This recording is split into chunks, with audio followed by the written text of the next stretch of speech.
Hey guys, Red Eye Guy Jin here. I just wanted to make this quick video about something that I was just having a bit of a reminisce about yesterday, and that's the topic of the different stages or phases that people go through from the point they first arrive in Japan, and then the years following that. So I just wanted to give you my insights and my perception as to what I think most or a lot of people go through. And then it'd be great if I could get some feedback on if you think that's right, wrong. But more interestingly for me would be if it's exactly the same in any other country that people have moved and become expats for X number of years. So the first stage, I think, which is pretty common, is you could call generally the romance stage. So that's when you come to Japan, everything's new, everything's exciting, you fall in love with the food, people are so nice, and it often it's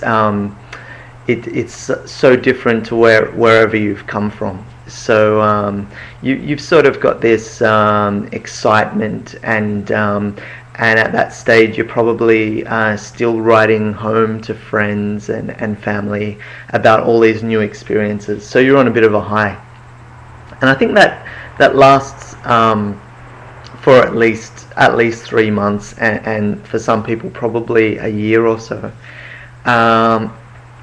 But the next phase that I think that starts to creep in with a lot of people is frustration. So as people start to meet people who have been in Japan for a longer amount of time, they can see, those people may know how to get around, know all the cool places to go. They're the ones that seem to, just have all the answers and are not asking any questions, which you still are.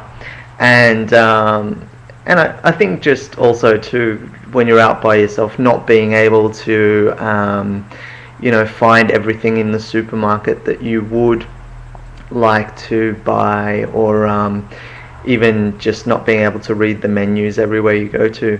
And I call that the frustration phase 1, if you like. So that's just generally, you wanting to be a bit more settled in. The romance is wearing off a little with where you are, and you just want to start getting on with things. But for whatever reason, lack of knowledge or lack of language skill, or just being new, it's a little bit difficult. Then I think people move from that phase to gradually what I'll call the adapting phase.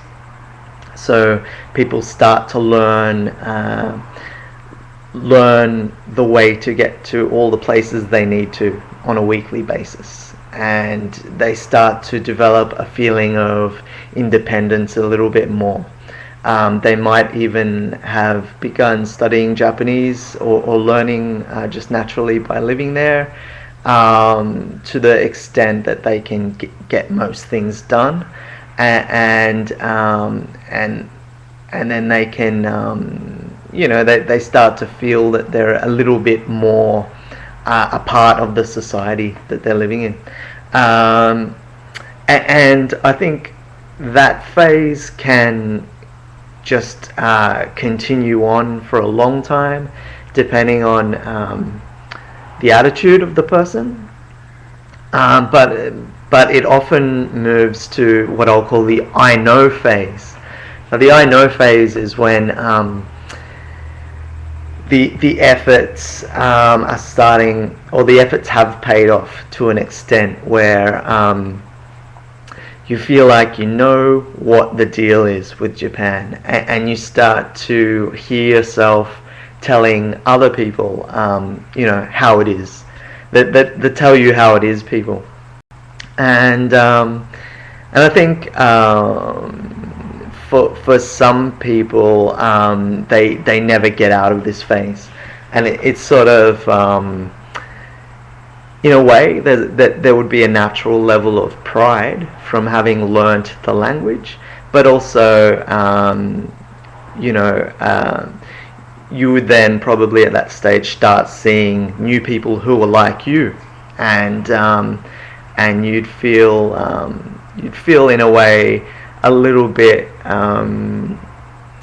well, you'd feel happy about being able to help other people, and for certain people, you'd feel even happier about being perceived as someone who can help these other new people. But something that I think happens in the I know phase is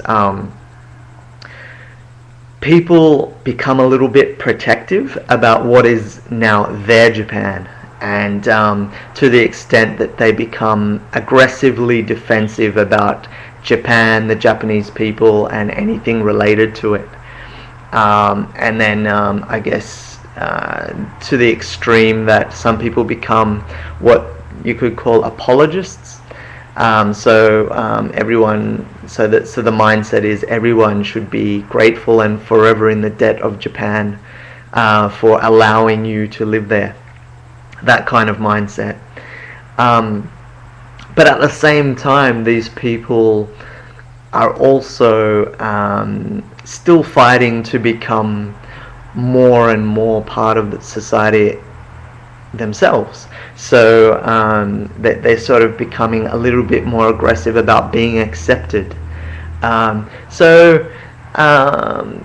I know phase can be quite frustrating for people, because I think on one side they